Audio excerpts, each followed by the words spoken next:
that's a riff that I hope I get every night, because when we play that song, when that riff kicks in, I'm the only one playing it. So I have to, like, everyone's watching me. It has to sound right. It has to be on right tempo.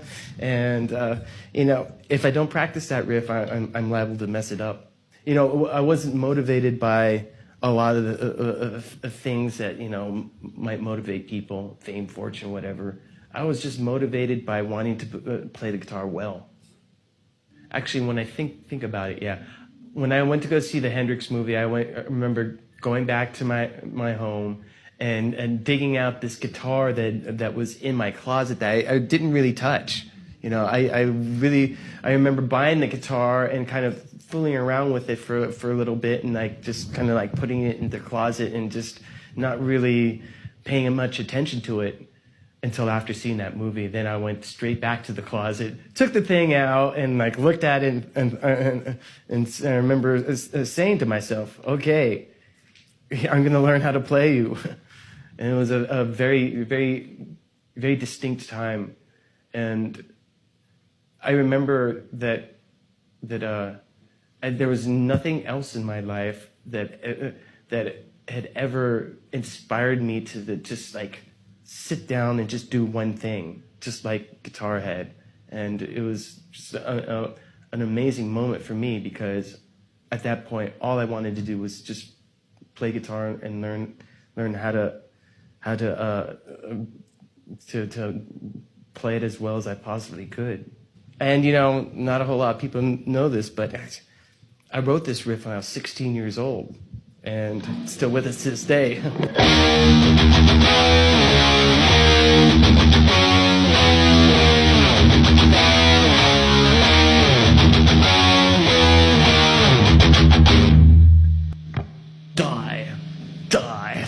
Die.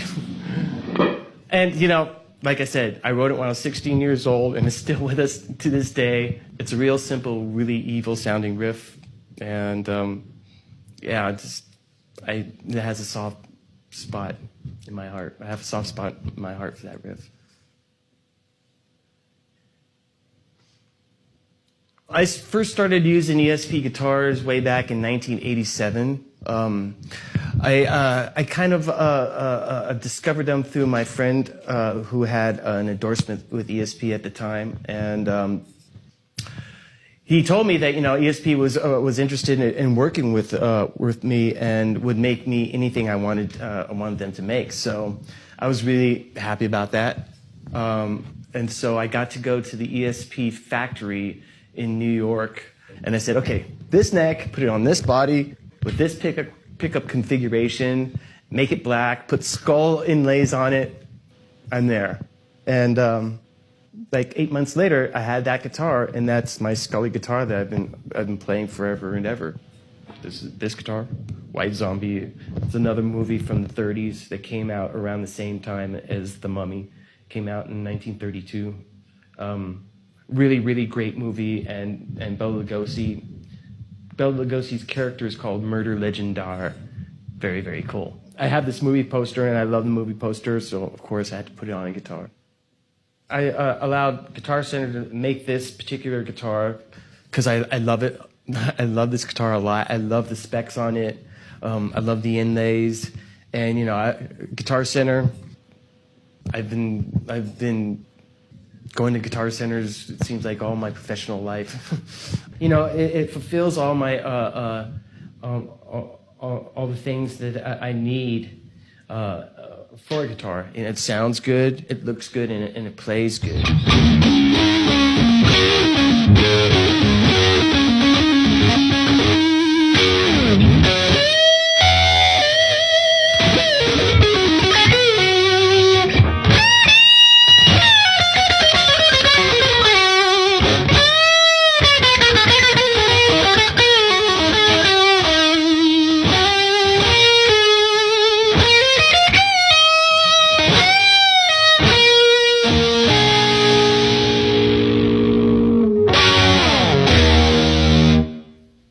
Jeff Beck, Jimmy Page, Ron Wood, Joe Perry. I mean, those are all guys that I sat down with in my living room when I was 15, 16 years old and tried to learn their licks. I mean, yeah, and all of a sudden I went from being honored at the Rock and Roll Hall of Fame to this little kid stuck in his bedroom trying to figure out how to play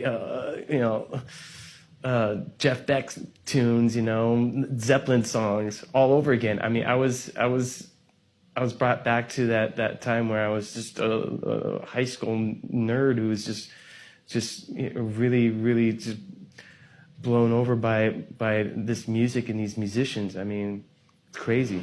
I mean, there was another time where I found myself thinking, holy shit, I'm living my high school fantasy. And that was when I had gone to see Rush, and then after the show I was hanging out with Alex Lifeson, and we were just hanging out, drinking wine, talking about guitars, and I thought, yeah, I really made it. I'm really here right now, hanging out with Alex Lifeson backstage, drinking wine. Doesn't get much better than that. Well, I think it's not necessarily what you have to do. I mean, but I think that it shows when you're really passionate about your instrument or your music. I mean, it's really evident. Maybe it's just all you need is just a want to keep on doing it, finding that passion and just sticking with it. Being passionate about the passion. Well, I love being in the zone.